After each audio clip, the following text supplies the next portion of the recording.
1922 में पेप्सी ने फिलीपींस में एक कंटेस्ट चलाया जिसका नाम था नंबर फीवर। यह प्रतियोगिता बेहद लोकप्रिय हुई और इसके चलते पेप्सी को भारी नुकसान हुआ। आइए जानें इस घटना के बारे में विस्तार से। क्या था नंबर फीवर? नंबर फीवर का विचार बहुत सरल था। हर शाम समाचार में एक विनिंग नंबर घोषित किया जाता। अगर आपके पास उस नंबर वाला पेप्सी कैप होता तो आप 1 मिलियन पेसो जीत सकते थे। 1992 में 1 मिलियन पेसो आम लोगों के लिए जीवन बदलने वाली राशि थी और इस कारण पेप्सी का यह कंटेस्ट पूरे देश में धूम मचाने में सफल रहा। लोग कैसे शामिल हुए? लोगों ने पेप्सी के कैप्स जमा करना शुरू कर दिया था। कुछ तो इसे अपनी भविष्य की कमाई मानते हुए पेप्सी कैप्स के ढेर इकट्ठा करते थे। कई लोग डंपस्टर से कैप्स निकालने के लिए कूड़ा उठाने तक गए थे। पेप्सी के अनुसार देश की आधी जनसंख्या इस प्रतियोगिता में शामिल हो चुकी थी। इसके अलावा पेप्सी ने इस प्रतियोगिता को 5 सप्ताह के लिए बढ़ा दिया था, जो बाद में बहुत महंगा साबित हुआ।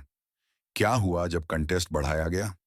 पेप्सी ने प्रतियोगिता को बढ़ाने के बाद अपनी कंप्यूटर प्रोग्रामिंग प्रणाली के जरिए केवल 2 विनिंग कैप्स को हर दिन चुनने का प्रबंध किया था। परंतु इस बार तकनीकी गड़बड़ी के कारण एक नंबर 349 एक ऐसा नंबर बन गया जिसे अनजाने में हजारों कैप्स में प्रिंट किया गया। 25 मई 1992 को शाम 6 बजे जब चैनल 2 ने विजेता नंबर 349 घोषित किया तो पूरे देश में खुशी का माहौल बन गया। लगभग 600,000 से अधिक 389 नंबर वाले कैप्स देश भर में फैल गए और लोग समझने लगे कि वे अमीर हो गए हैं। पेप्सी का प्रतिक्रिया और विवाद। जैसे ही पेप्सी को अपनी गलती का एहसास हुआ, उन्होंने इसके लिए तात्कालिक उपाय किए। उन्होंने एक रात मीटिंग कर यह तय किया कि वे इन सभी विजेताओं को 1 लाख पेसो का पुरस्कार नहीं देंगे, बल्कि केवल 500 पेसो, लगभग $8 की ऑफर देंगे। इस पर लोगों का गुस्सा और बढ़ गया। इसने बड़े पैमाने पर विरोध और दंगे को जन्म दिया, जिसमें 5 लोगों की मौत हो गई और दर्जनों लोग घायल हुए।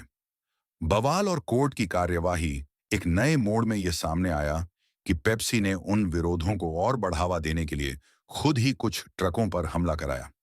इसे लेकर कई अफवाहें फैलने लगीं कि पेप्सी ने खुद आतंक फैलाने के लिए लोगों को पैसे दिए थे। हालांकि पेप्सी ने इन आरोपों को नकारा। इस विवाद के बाद कोअलिशन 349 नामक एक ग्रुप बना जो पेप्सी के खिलाफ कानूनी कार्रवाई करने लगा। इस ग्रुप ने पेप्सी से $400 मिलियन का मुआवजा मांगने की योजना बनाई। हालांकि कोर्ट में कोई ठोस नतीजा नहीं निकला और अधिकतर मामले बंद कर दिए गए। 2006 में कोर्ट ने इस मामले को पूरी तरह से खत्म कर दिया। पेप्सी की प्रतिक्रिया और समापन। पेप्सी ने इस पर एक आधिकारिक बयान जारी किया जिसमें कहा गया, ये घटनाएं लगभग 30 साल पहले हुई थीं और अब उन कार्यक्रमों से संबंधित कोई भी अधिकारी कंपनी में नहीं है। हम जो दुख और पीड़ा लोगों को पहुंची उसके लिए गहरे खेद प्रकट करते हैं। हालांकि पेप्सी ने महज एक मामूली जुर्माना भरा, लेकिन फिलीपींस के लोग आज भी नंबर फीवर को लेकर आहत हैं। कई लोगों के लिए यह यादें अब भी दर्दनाक हैं और पेप्सी के नाम को सुनते ही कई लोग गुस्से से भर जाते हैं। निष्कर्ष, पेप्सी के नंबर फीवर से हुई यह त्रासदी यह साबित करती है कि कैसे एक कंपनी की गड़बड़ी से पूरे एक देश की जनता के जीवन पर असर पड़ सकता है।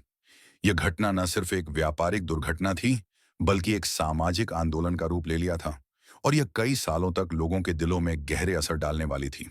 वीडियो अच्छा लगा तो लाइक और सब्सक्राइब जरूर करना।